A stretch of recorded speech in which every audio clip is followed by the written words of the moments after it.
Yeah, yeah, yeah. Welcome to Beyond the Block, everything crypto.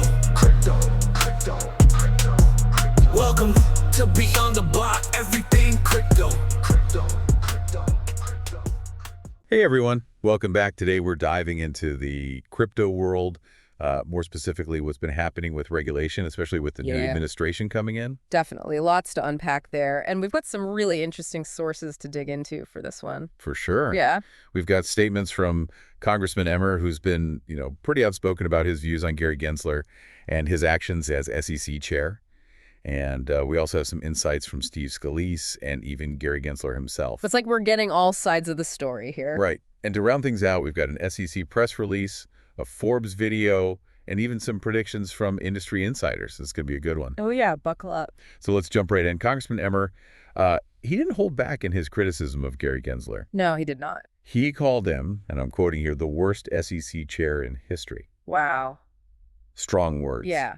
And he accused Gensler of a lawless approach to crypto regulation, even suggesting that his actions are pushing American firms right into the arms of, get this, the Chinese Communist Party. That's a pretty serious accusation. It is.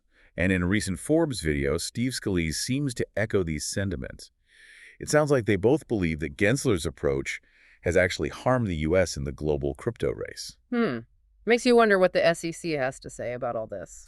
Well, funny you should ask, because the SEC released a statement about Gensler stepping down, and it paints a very different picture.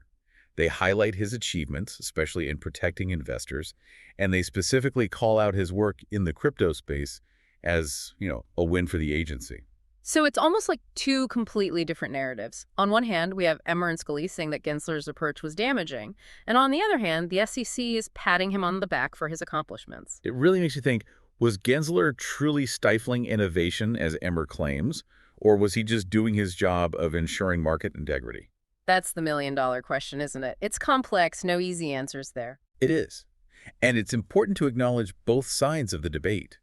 Some folks believe that stricter regulations are necessary to protect investors and prevent fraud, while others argue that too much regulation can stifle innovation, especially in a rapidly growing market like crypto. Absolutely. And that's part of what makes this whole conversation so fascinating. There's no clear-cut right or wrong answer here. Right. And speaking of fascinating, Gary Gensler himself had some interesting things to say about artificial intelligence and its potential role in financial fraud. Oh, yeah, that speech he gave. Pretty thought-provoking stuff. I thought so, too. He drew some parallels between traditional market manipulation, the kind of stuff that's been happening for centuries, and the potential for AI to be used, well, for lack of a better word, for evil in the financial sector. He outlined three categories of harm: programmable, predictable, and unpredictable. Okay, break those down for me. What does he mean by each of those? So programmable harm is pretty straightforward. It's basically when someone intentionally programs an AI to do something shady. Think like building a robot to cheat at poker. Gotcha. But then there's predictable harm, which is kind of a side effect of how AI models work. They're designed to find patterns, and exploit inefficiencies, which could unintentionally lead to market manipulation, even if that wasn't the programmer's original intention. So it's like the AI goes rogue, but not in a malicious way. It's just doing what it's designed to do, but the consequences are, well, not great. Exactly. And then there's a third category, unpredictable harm, which is arguably the most concerning. This is because AI models are constantly learning and evolving, so they can adapt in ways that even their creators didn't foresee, meaning the potential for unintended consequences is even greater. That's kind of scary when you think about it. It's like we're opening Pandora's box with this technology. It is a bit unnerving. And that's why Gensler stressed the importance of, establishing guardrails for AI in finance. He was basically saying, look, this AI stuff is powerful, and we need to be thinking about the implications now before things get out of hand. It's almost like he was giving a warning shot, like, hey, be careful with this stuff because it has the potential to be really disruptive, both in good ways and bad. Totally. And this raises a big question for all of us. Does Gensler's focus on AI signal a broader shift towards regulating emerging technologies in finance? Is this just the tip of the iceberg? That's a great question. And it leads us perfectly into our next topic. We've talked about Gary Gensler, but now there's a new sheriff in town, so to speak. With a new administration comes a new SEC chair. Trump has chosen Paul Atkins, a former SEC commissioner, to lead the agency. So Paul Atkins, huh? Mm-hmm. What do we know about this guy, and what might his appointment mean for crypto? Well, a CNBC video I saw highlighted how Trump described Atkins as someone who recognizes that digital assets and other innovations are crucial to making America greater, which kind of hints at a more welcoming approach to crypto than we saw under the Biden administration. Okay, so Trump seems to think he's pro-innovation. But what about folks in the crypto world? What are they saying? Interestingly, Joe McCann, a crypto hedge fund manager, seems pretty optimistic about Atkins. He said he believes Atkins will bring, like, much-needed common sense and experience to the SEC. Kind of echoes those concerns we heard earlier from Congressman Emmer, right? About the previous SEC leadership not really getting it. Yeah. We've been throwing around the term SEC a lot. Maybe we should take a step back for a second, explain what that is exactly and why it's such a big deal for crypto, for folks who might be new to all this. Oh, good point. Yeah, the SEC, it stands for the Securities and Exchange Commission. They're like the referees of the financial markets in the U.S. They protect investors, make sure everything is fair and orderly, and help with capital formation. So like the cops of Wall Street. Yeah, kinda. Now, where crypto comes in is that the SEC is trying to figure out which cryptocurrencies qualify as securities.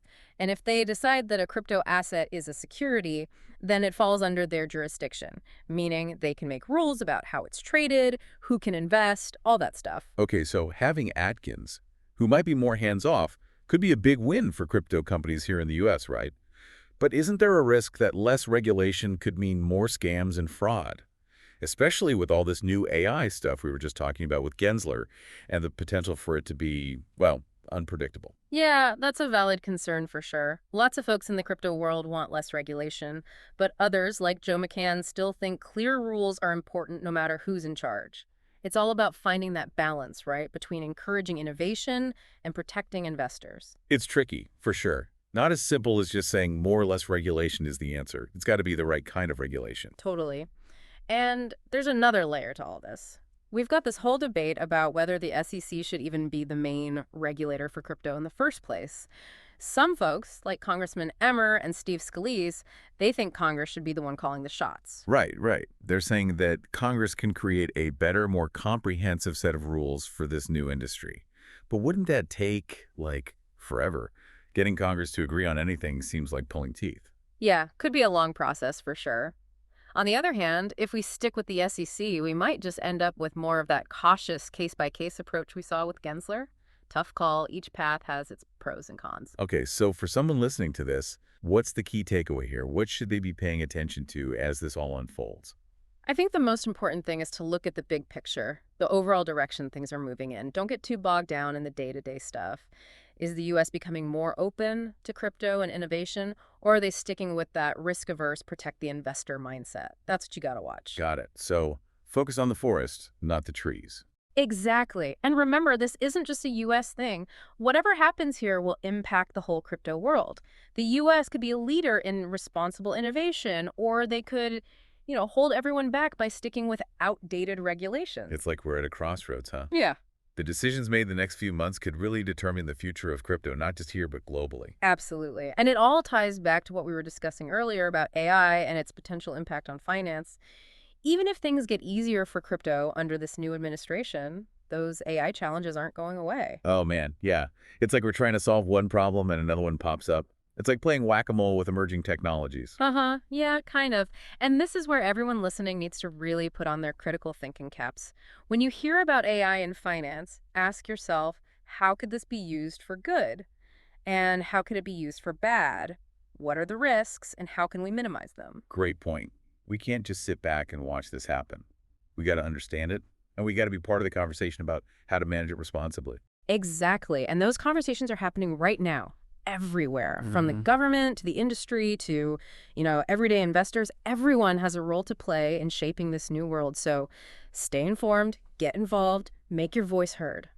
Okay, before we wrap up this part of our deep dive, I want to go back to something we touched on earlier, the role of Congress in regulating crypto. Yeah. What are the pros and cons of having them, take the reins instead of the SEC? That's a big question, and there's no easy answer. Some people argue that Congress could create a more comprehensive and flexible approach to crypto regulation. Instead of trying to force crypto into existing laws that were designed for traditional finance, Congress could come up with something totally new and specifically for crypto. So like a tailor-made suit instead of trying to squeeze into something off the rack. Yeah, perfect analogy. And that could lead to a much better system, one that encourages innovation while still protecting investors. But there's a catch. There's always a catch. What is it? Well, you know how Congress works. Everything takes forever. Lots of debate, compromises, political games. So it could be a long time before we see any clear rules from them. And that uncertainty could be bad for the crypto industry. Right. Makes sense. So it's like a trade-off, right? Yeah. Faster action from the SEC, but maybe with less ideal rules, or a longer wait for Congress, but with potentially better rules in the end. What do you think is more likely to happen? Tough to say. Right now, it seems like there's a lot of pressure for Congress to step in. But the SEC might make some moves too, and try to assert their authority before Congress gets a chance. It's like a game of chicken, huh? Who's going to blink first, the SEC or Congress? Yeah, and the future of crypto in the U.S. kind of hangs in the balance. It's all very exciting, very unpredictable. Definitely keeps things interesting. So with all that in mind, what are some of the big questions our listeners should be thinking about as we head into the final part of our deep dive? It's pretty clear that we're at a turning point for crypto here in the U.S. New administration, potential changes in regulation, lots at stake for everyone involved. We've covered a lot of ground in this deep dive, huh? Different perspectives on Gary Gensler, all the uncertainty around what the SEC is going to do, and the possibility of Congress stepping in with a whole new set of rules. And let's not forget about AI, right? That's a whole other can of worms that could really shake things up. Oh yeah, AI is a total wild card. It's like trying to predict the weather, but the weather is made of algorithms and financial data. Good one. But even with all this uncertainty, there are a few things our listeners can take away from this deep dive, some key things to keep in mind. Okay, lay it on me. What are the big takeaways for anyone trying to wrap their head around all this crypto craziness? Well, first off, don't get lost in the weeds. Focus on the big picture, the overall direction things are moving in. Is the U.S. shifting towards a more pro-innovation approach, or are they still all about risk aversion and investor protection? So pay attention to the overall trend, not just the day-to-day headlines. What else? Second, stay informed about the key players and what they're saying. What are the SEC's priorities? What's Congress up to? What are the big names in the crypto world thinking? Right, stay plugged into the crypto conversation. And what's the final takeaway? This one's important. Get involved. Don't just sit on the sidelines. The future of crypto is being decided right now, and your voice matters. Talk to your elected officials, join industry forums, educate yourself and others. There are tons of ways to make a difference. So it's not just about understanding the rules, it's about being part of the process of shaping those rules. Exactly. The crypto world needs people who are informed, engaged, and ready to help guide its development in a responsible and sustainable way. Well said. And on that note, folks, that's a wrap for our deep dive into the world of crypto regulation. As always, knowledge is power. The more you know about this ever-changing landscape, the better prepared you'll be to navigate it. Couldn't agree more. The future of crypto isn't set in stone. It's being written right now, and you have the opportunity to be a part of that story. So stay curious, stay informed, and stay engaged. We'll see you next time for another deep dive. Until then, happy diving, everyone. Everything crypto.